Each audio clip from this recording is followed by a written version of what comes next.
Le cercle RH, notre débat quotidien, c'est l'élection présidentielle et eh bien les candidats, vous l'avez peut-être vu, sont souvent doivent passer le grand oral devant un certain nombre d'organisations, alors patronales, de sportifs, chacun doit présenter, et c'était le cas il y a quelques jours où les candidats à l'élection présidentielle eh bien, se sont présentés devant les organisations patronales et sont venus eh bien, défendre leur point de vue, leur vision de l'entreprise. Et si l'entreprise prenait le pouvoir, parce qu'elle a pris une place considérable, l'entreprise, depuis cette crise Covid. Elle a accueilli des collaborateurs, elle s'est organisée, elle a été agile, et on en parle avec mes invités. Paul Alibert, merci d'être avec nous, directeur général de l'Institut de l'entreprise. Alors, je ne vais pas donner la liste, mais le président, directeur général de Veolia et le président de l'Institut de l'entreprise, puis il y a toute une série de personnalités qui font vivre l'Institut de l'entreprise avec des publications, avec des colloques, avec des tables rondes, et vous étiez l'un des 3 acteurs de ce grand oral des candidats à l'élection présidentielle. C'était à la station F, c'est bien cela ? C'est ça exactement. Bonjour d'abord. Et puis, effectivement, hier matin, nous avons eu tous les candidats déclarés. Avec la poignée de main, Éric Zemmour, Marine Le Pen, c'est bien ça, devant le pupitre. Alors écoutez, c'est pas le sujet, mais les candidats se croisent. Se sont salués. Ils ont leurs enjeux. Nous, on avait des enjeux qui concernent en fait l'économie et l'entreprise. Et ces enjeux-là, on les avait présentés en amont aux candidats à travers ces propositions que l'Institut de l'entreprise a faites. Les autres organisations qui étaient co-organisatrices avec nous, le MEDEF et puis la Chambre de commerce de France, tout à fait, avaient également proposé certaines choses. Nous, on a porté 4 thèmes. L'employabilité, également le partage de la valeur produite par l'entreprise, la valeur économique.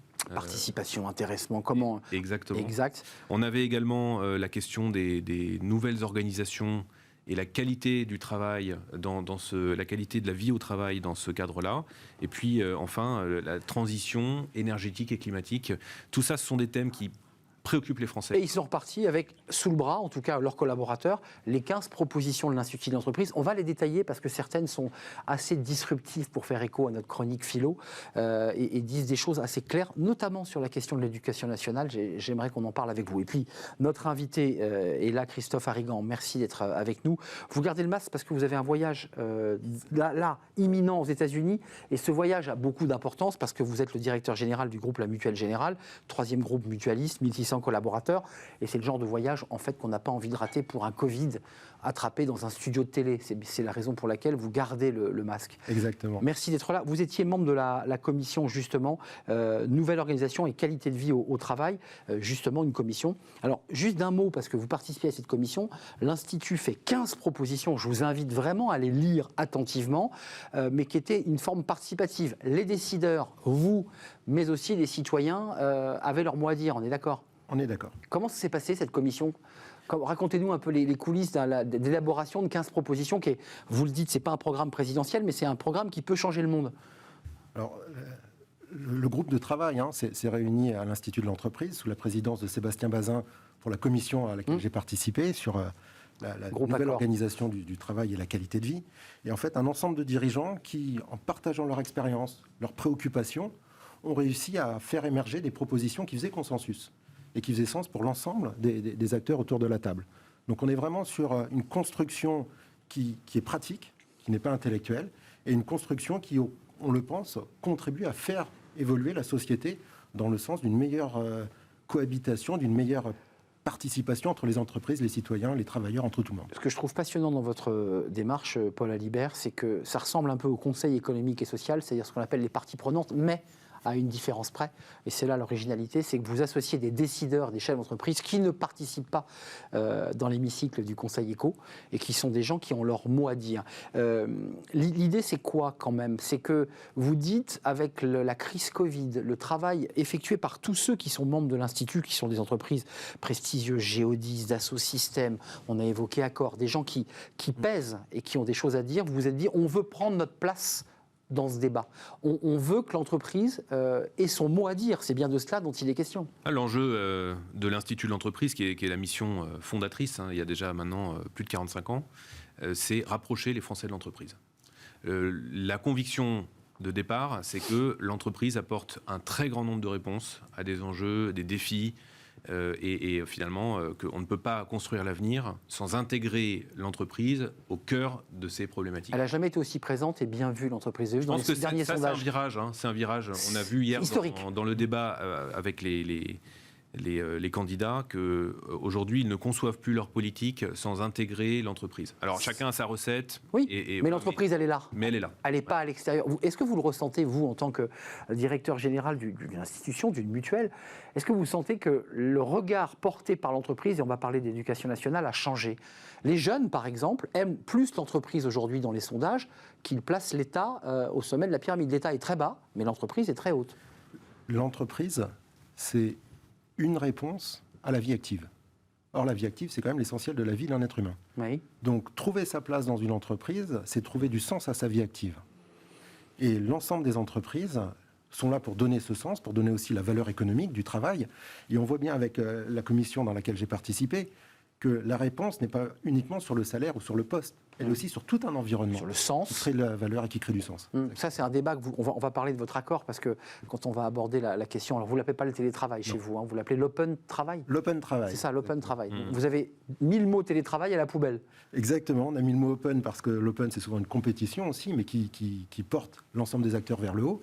Et puis travail, parce qu'on est tous là pour justement participer à un travail collectif, au sens, justement, qui porte les collaborateurs et l'entreprise. Avec un débat intéressant, c'est la place du travail et la place du lieu de travail, puisque cette question est posée. Exactement. Vos collaborateurs, c'est du service, vous disent, moi, 3 jours par semaine, je ne sais pas ce que vous avez signé comme accord, mais 3 jours par semaine, je peux aller dans un open space ou un lieu dédié. On allait beaucoup plus loin. Vous allez où ? Jusqu'où ? Moi, je permets à mon collaborateur, par exemple à un comptable qui est à Paris, d'aller travailler à Marseille. Voilà. Ok. 5 jours en... Exactement. En fait, tout l'enjeu du télétravail, et c'est pour ça qu'on a basculé sur l'open travail, c'est pas d'organiser le télétravail, c'est d'organiser les moments où on souhaite que les collaborateurs soient ensemble. En revanche, vous demandez à ce comptable qu'à des moments précis, il puisse revenir pour vivre et partager la vie de l'entreprise. On va organiser les moments collectifs pour permettre à la communication informelle de circuler, pour permettre justement la cohésion, au sentiment d'appartenance à l'entreprise de se développer. Mais c'est ça qu'il faut organiser. Après, le télétravail, c'est un choix de vie du salarié.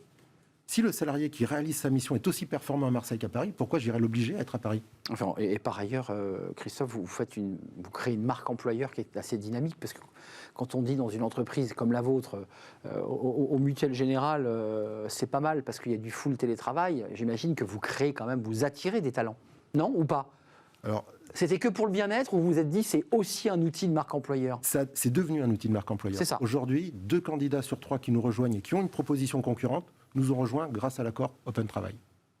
Donc on voit aujourd'hui dans l'attente des Français, dans l'attente des travailleurs, que l'équilibre vie privée, vie professionnelle devient de plus en plus déterminant dans leur choix de rejoindre une entreprise. Alors, je refais une boucle, je reviens à la proposition 1, parce que là, on est rentré dans le vif du sujet sur l'open travail, le télétravail, la place des salariés, de leur lieu de vie et de leur lieu où ils travaillent, qui sont parfois les mêmes.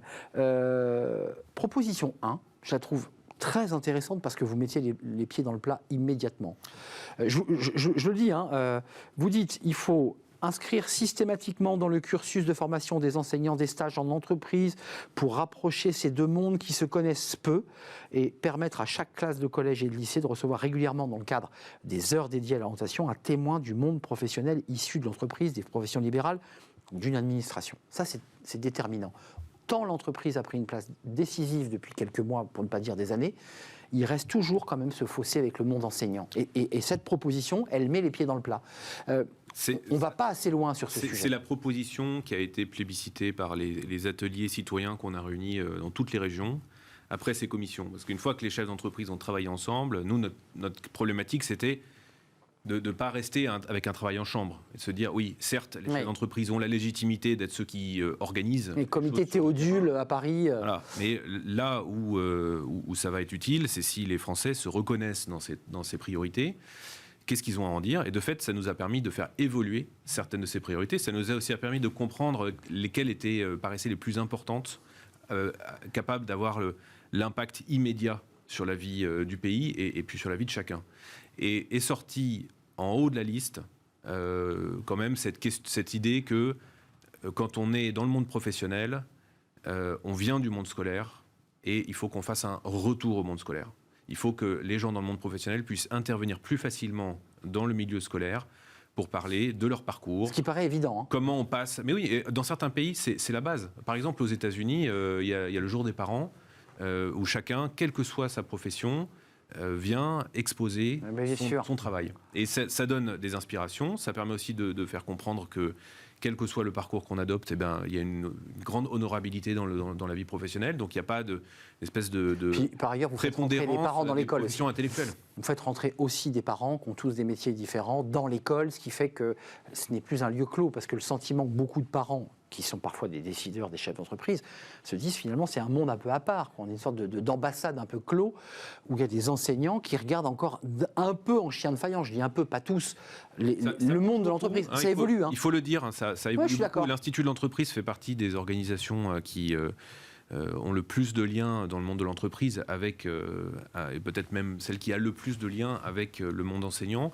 On a notamment un programme qui est un partenariat avec l'Éducation nationale et qui permet d'aider les enseignants à s'approprier des cours, des compléments de cours, des outils pédagogiques pour parler d'économie et d'entreprise. Enfin, vous dites ça évolue, mais enfin, si vous le sortez en proposition 1, c'est qu'il y a quand même un petit sujet à soulever quand même. Parce qu'il existe des choses. On est d'accord. Nous menons un certain nombre de travaux, mais ce sont des travaux à l'échelle d'un pilote ou bien d'une région. Et voilà. Et ce qu'on veut, c'est un déploiement national. Oui. Et donc, on a vu que cette proposition-là, elle est attendue par les familles, elle est attendue par les gens.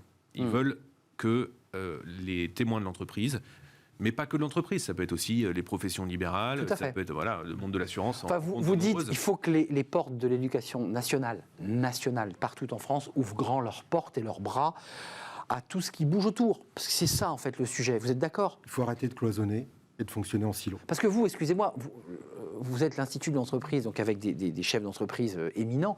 Vous les recrutez, vous avez des équipes RH. C'est un des chefs d'entreprise éminents de l'Institut. Non, mais je ne dis pas que vous ne l'êtes pas, mais vous faites partie de cette liste. Vous êtes face à des gens ou des DRH qui vous disent, moi, on va arriver assez rapidement à l'employabilité, je n'ai pas les compétences. Les fautes d'orthographe, la qualité de l'enseignement, le fait que ces personnes n'ont pas les soft skills qui vont bien. Et vous vous dites forcément, puisque je reviens à la proposition 1, il y a eu quelque chose qui a bugué avant quand même. Non, forcément, quand on parle à un chef d'entreprise en off, il vous dit ça. Il dit j'accueille des gens qui n'ont pas le niveau. Déjà, il faut que on va passer 20 ans, voire un peu plus de notre vie à apprendre, sans connaître la moindre chose, à part une semaine, de ce qu'est l'entreprise, qui est quand même la deuxième partie de sa vie. Donc ça, c'est un petit peu problématique. Et effectivement, quand on est en entreprise, tout l'enjeu, c'est de former, de compléter quelques points de fragilité sur le cursus des candidats. Et on peut observer certaines évolutions, vous les avez notées. Mais c'est important de se dire, pour une entreprise, l'impact de la formation sur l'économie française. On a l'obligation, le devoir et la conviction de former nos collaborateurs.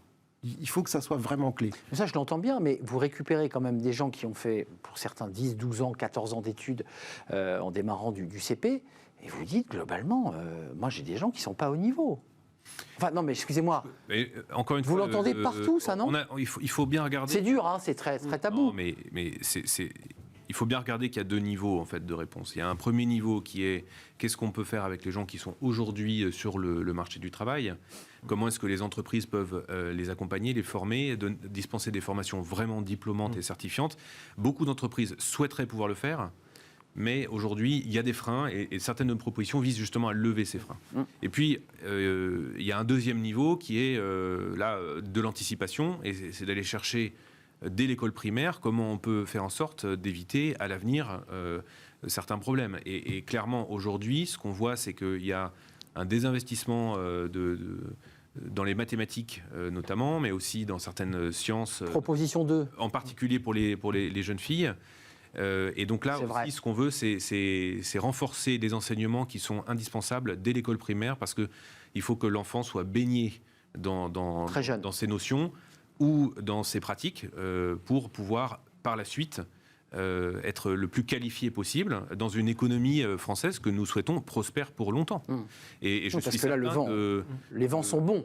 Toutes les entreprises se donnent beaucoup de mal pour former leurs collaborateurs. On veut faire autrement, maintenant, on veut pouvoir aller un peu plus loin. Et encore avec des verrous qu'il faut faire sauter. Il y a trop de freins dans notre économie. Dans la proposition 3, il y a l'idée de labelliser, octroyer des avantages financiers aux entreprises investissant au moins 25% de plus que la moyenne nationale dans des formations certifiantes. Ça, c'est un des verrous. Tournons-nous vers les nouvelles organisations et qualité de vie au travail. Ça, c'est un sujet important. On l'a évoqué au début de l'émission. D'ailleurs, qu'est-ce qu'ils vous disent, les candidats, sur cette nouvelle organisation ? Ils ont des idées sur ce sujet ? Est-ce que ces candidats ont intégré le télétravail ou l'open travail ? Qu'est-ce qu'ils disent, ceux qui président, qui souhaitent devenir président de la République ? Je vais passer dans une seconde peut-être juste le flambeau à Christophe Harigan, parce que je pense qu'il y a vraiment un témoignage de chef d'entreprise à apporter sur comment est-ce que les collaborateurs perçoivent Open Travail. De mon côté, j'ai envie de retourner votre question. C'est-à-dire, je pense que le sujet, c'est pas comment est-ce que les candidats s'emparent d'eux et qu'est-ce qu'ils pensent d'eux, mais c'est qu'est-ce que les Français pensent et qu'est-ce qu'ils attendent. Et aujourd'hui, clairement, les Français, ils ont envie d'une grande souplesse.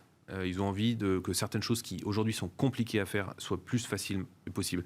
Tout à l'heure, on parlait de la commission, et les chefs d'entreprise ont été nombreux à témoigner que dans leur secteur, en particulier les jeunes générations, veulent pouvoir concilier ce qui, pour la génération précédente, peut-être apparaît comme tout et son contraire. Vie privée, vie perso. Vie pro, vie privée. À la fois indépendant et à la fois salarié, par exemple. Des statuts. On parlait il y a 2 présidents pour cette commission, et donc Christian Schmitt de la Brélie qui dirige Clésia, et puis Sébastien Bazin qui dirige Accor. Et ce dernier nous parlait justement de ces employés qui voudraient, dans la restauration et l'hôtellerie, pouvoir travailler pour 3 employeurs dans la même semaine. Parce que ce qui les arrangerait, c'est ceci ou cela, combiner différents... Mais c'est quoi ? C'est une dérégulation du travail, même si l'entreprise reste un pilier. Les statuts qui vont accueillir les collaborateurs doivent être très variés. Parce que quel est votre... Je pense que Christophe sera d'accord pour dire que là, il ne s'agit pas de déréguler, il s'agit de simplifier. Et simplifier, ce n'est pas forcément déréguler. Vous en pensez quoi ? Comment vous voyez les choses ? Parce qu'il y a les indépendants, il y a ces jeunes qui vous disent, génération Z, millénium, on les appelle comme on veut, qui vous disent, moi je préférerais faire que du télétravail mais être un peu dans l'entreprise, d'autres qui veulent rester indépendants, d'autres qui veulent un CDI. Comment vous faites ? Il faut penser que la simplification, c'est parfois de la sécurité. Et l'ultra-réglementation, parfois, c'est de l'insécurité. C'est ce que développe Gaspard Koenig, par ailleurs, qui souhaite simplifier. Oui, c'est son action. C'est son action, c'est son cœur de... Aujourd'hui, un salarié qui veut être salarié, mais qui aimerait, par exemple, 20% de son temps à avoir son temps consacré à une autre activité, c'est extrêmement compliqué. Il n'y a pas de passerelle entre les socles, on ne lui permet pas. Et là, je ne suis même pas sur une aspiration d'un chef d'entreprise. Non, c'est le salarié, là. C'est une aspiration d'un salarié. Et aujourd'hui, la société ne permet pas de répondre à ces aspirations. C'est le code du travail, même, tout simplement. Et on voit, on l'a mesuré, on l'observe, de plus en plus de salariés recherchent du sens. Aimeraient s'investir dans une activité d'entreprise et à côté avoir des activités sur le bien-être de la société. Et quand on regarde, et ça fait partie de la proposition 5 notamment, permettre à ces salariés d'avoir du temps consacré à des actions de mécénat, tout à fait. C'est très compliqué pour toutes les entreprises. Mécénat de compétences, on donne du temps. Vous le développez chez vous, dans votre structure ? À la Mutuelle Générale, on a créé une fondation d'entreprise. Mais comme nous ne faisons pas 5000 salariés, nous sommes à 1600, c'est compliqué. C'est ça. Voilà. Là, on en revient encore aux normes. Exactement. Et donc, à l'idée que vous pourriez faire la même chose avec 1600. Enfin, exactement. Sauf que, effectivement, c'est 5000. Je vais donner un exemple, un témoignage qui m'a été donné par une autre entreprise adhérente de l'Institut qui me dit je suis sous le seuil des 5000. Donc je suis obligé de créer une structure exactement comme Christophe Harigan a dû faire, créer une fondation, c'est-à-dire une structure qui va avoir ses propres employés qui sont capables de travailler sur des sujets d'intérêt général avec un financement qui est par ailleurs lié au business général de l'entreprise, plutôt que d'avoir la capacité à proposer à certains collaborateurs dans l'entreprise d'investir leurs compétences sur une problématique d'intérêt général sans quitter l'entreprise. C'est ça, bien sûr. Et donc ça propose une expérience positive pour les gens qui sont bénéficiaires du mécénat de compétences. Ça peut être une association, ça peut être une cause nationale, etc. Mais ça propose aussi une expérience d'oxygénation et qui renforce l'employabilité pour les collaborateurs qui sont détachés. C'est aussi une expérience à la rencontre d'un nouveau public. J'aimerais quand même qu'on s'arrête 2 secondes sur le télétravail, parce qu'on en parle beaucoup sur ce plateau. Proposition 4, et là c'est Marie-Christine Lombard, qui est la présidente du directoire de Géodis, qui s'exprime. C'est très intéressant. Le télétravail, s'il présente un intérêt certain, porte également un risque collectif pour l'emploi, celui de la délocalisation. Et elle enchaîne, il faut renforcer l'employabilité des Français. C'est donc un enjeu de compétitivité pour notre pays et nos entreprises. Sur la première partie, c'est le risque de délocalisation. Ça, c'est intéressant parce que ça avait été évoqué au tout début du télétravail. Il y avait des chercheurs, des économistes qui avaient dit attention. C'est une inquiétude, vous la portez, vous alertez les candidats sur c'est bien le télétravail, mais vigilance. Je peux peut-être donner un premier élément et puis... oui, et puis après, bien sûr, après Christophe Harrigan pourra compléter. Et puis peut-être dire aussi parce que là, il y a de l'inquiétude dans cette phrase. Le télétravail, c'est un sujet qui touche pas mal le métier de l'assurance en plus, donc je pense qu'il y a un enjeu particulier sectoriel là, mais en l'occurrence, c'est vrai que historiquement, on a vu certains jobs comme délocalisables. On pouvait les rapprocher des matières premières, on pouvait les rapprocher d'un environnement dans lequel finalement produire est moins onéreux, parce que ça correspond aussi à une attente des pays industrialisés de consommer moins cher. Bon. On a découvert récemment que c'était possible de dématérialiser, de traiter à distance tout un ensemble de processus à forte valeur ajoutée intellectuelle qui, jusqu'à maintenant, étaient considérés comme difficiles à délocaliser. Donc la démonstration est faite que c'est possible. Maintenant, entre le fait de dématérialiser certains processus et de les mettre à distance ou de les répartir entre différents emplacements, et le fait d'avoir la volonté de le faire, il y a une énorme différence. Non, en tout cas, je pense que la plupart des entreprises ont envie de garder des équipes qui sont des équipes... mais il y a ce risque, il est là, puisqu'il est évoqué la possibilité dans... existe, mais il y a beaucoup de contraintes. Il y a beaucoup de contraintes et les entreprises n'ont pas envie de faire ça. Christophe Harrigan, le serviciel, l'assurance, les mutuelles, ce sont évidemment la possibilité de travailler à distance. Cette question des risques de délocalisation évoque Marie-Christine Lombard. Je vais vous répondre en 2 temps. Le premier, c'est que dites-vous à tous les Français qui, eux, demandent pour leur équilibre vie privée, vie professionnelle du télétravail? Vous leur dites non au motif que nous avons peur que demain, ce soit quelqu'un étranger qui prenne votre travail. Évidemment. Donc on leur dit, vous ne pouvez pas bénéficier d'une amélioration de votre qualité de vie. Premier élément de ma réponse. Deuxième élément, une entreprise, c'est du lien entre les femmes et les hommes. Il faut les réunir. Il faut les faire travailler ensemble. Le télétravail est une composante du travail, mais ce n'est pas le travail à distance, l'exclusivité. Donc il faut travailler cette cohésion. Et ce que je vous disais, dans l'accord Open Travail que nous avons mis en place, nous n'avons pas organisé le télétravail. Nous avons organisé les moments où on était ensemble au travail. Les moments de cohésion qui travaillent la solidarité et le sentiment d'appartenance. Tout ce qui est l'imagination collective a besoin de cette présence. Donc il faut un petit peu équilibrer les deux. Si vous avez des salariés que vous délocalisez, enfin des travaux que vous délocalisez à l'autre bout de la planète, je ne sais pas quel sera le résultat après. Mais ce qui ressort quand même dans toutes les autres propositions, je garde le climat pour la fin.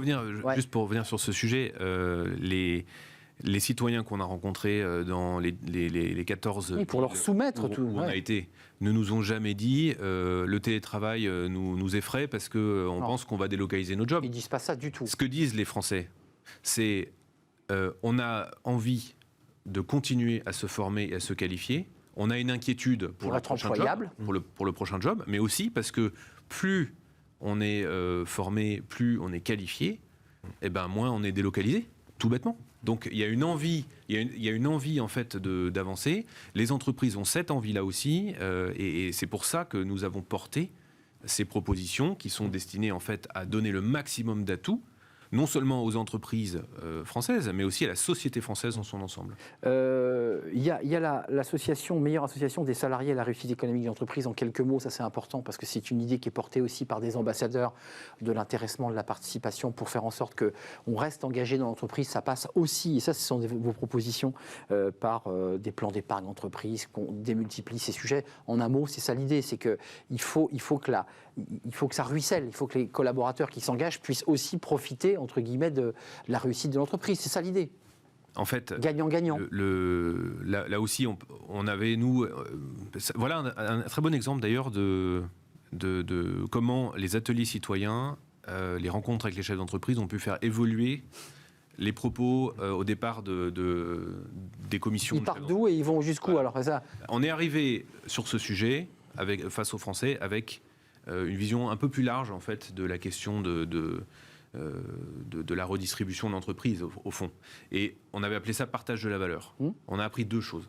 La première, c'est que les Français, et ça c'était unanime, partout, dans tous les ateliers citoyens, nous ont dit, mais en fait, partage de la valeur, ça ne veut rien dire pour nous. Parce que c'est un peu techno, quoi. Les entreprises communiquent depuis 20 ans sur les valeurs de l'entreprise. Donc d'abord, on le comprend comme ça. C'est un peu les valeurs humaines de l'entreprise. Donc si vous voulez parler d'argent, on parle d'argent. Il vaut mieux parler de comment on redistribue les richesses économiques produites par l'entreprise. Et intéressons-nous à ça, justement. C'est qu'est-ce qui se passe après le résultat. Et ça, vous le traitez largement. Comment est-ce qu'on partage la réussite économique de l'entreprise? Comment est-ce qu'on peut être associé à la reprise économique et à la croissance? Alors là, il y a des outils, on n'a pas le temps, il nous reste trop peu de temps, mais il y a beaucoup d'outils. Mais l'idée, c'est que ces outils soient utilisés, et notamment par les PME, pas que par les grandes entreprises ou les ETI performantes. Avant de nous quitter, là, il y a un volet, c'est la fin d'ailleurs, c'est la transition énergétique et climatique. Là, c'est pareil, c'est venu des citoyens. Les citoyens ont apporté une contribution où j'ai le sentiment que le niveau de maturité des entreprises est très haut sur ce sujet-là. Qu'est-ce que vous en pensez ? Alors là aussi, je pense que vous avez raison. Je pense que les entreprises sont très avancées en fait et très volontaires.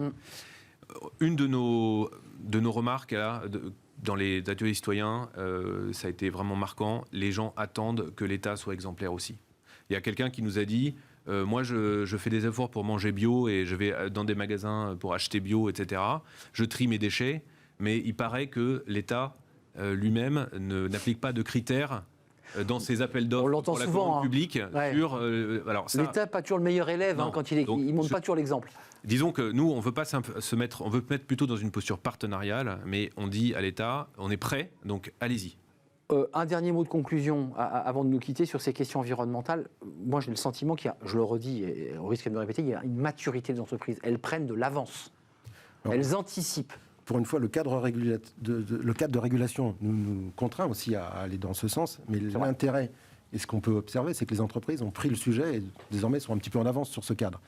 Mais ce sujet répond quand même à une attente des Français. Et donc ça, évidemment, on en revient à votre méthodologie. Je vous invite vraiment à lire ces 15 propositions parce qu'on en a détaillé quelques-unes, mais elles sont d'une très grande richesse à analyser sur la place de l'entreprise, la place des salariés, leur statut. On n'a pas eu le temps de parler de la régulation ou dérégulation du temps de travail. L'idée aussi qu'on puisse aménager, dans une des propositions, c'est aussi la question du temps consacré à son travail. C'est un vrai plaisir de vous accueillir sur le plateau. Eh bien, merci de nous avoir invités. Merci à vous, Paul Alibert, directeur général de l'Institut de l'entreprise. Vous avez participé à ce grand tour de France et à l'élaboration de ces 15 propositions. Et puis, je remercie Christophe Harrigan d'être venu nous rendre visite. Vous êtes le directeur général du groupe La Mutuelle Générale. Et vous étiez membre de cette commission. Vous nous en avez largement parlé. Vous dites plus open, vous n'êtes plus télétravail, mais open travail. Non. C'est peut-être vous qui allez gagner le bras de fer sur le vocabulaire. C'est peut-être votre mot qui va rester. Je ne sais pas. En tout cas, ça a l'air de prendre auprès des collaborateurs. Ils sont en open travail. Ils ne sont plus en télétravail. C'est ça qu'ils disent chez vous, en fait. Exactement. Tu fais quoi? Je suis en open travail. Merci à vous, messieurs. Et allez donc jeter un œil sur le site de l'Institut de l'entreprise pour aller détailler ces 15 propositions. On termine par un sujet, d'ailleurs, qui finalement est un peu aussi le fil rouge, la question de l'humain dans l'entreprise et de l'inclusion. C'est un autre sujet important, la place des personnes handicapées au sein des entreprises. Et on en parle tout de suite avec notre invité, c'est dans Fenêtre sur l'emploi.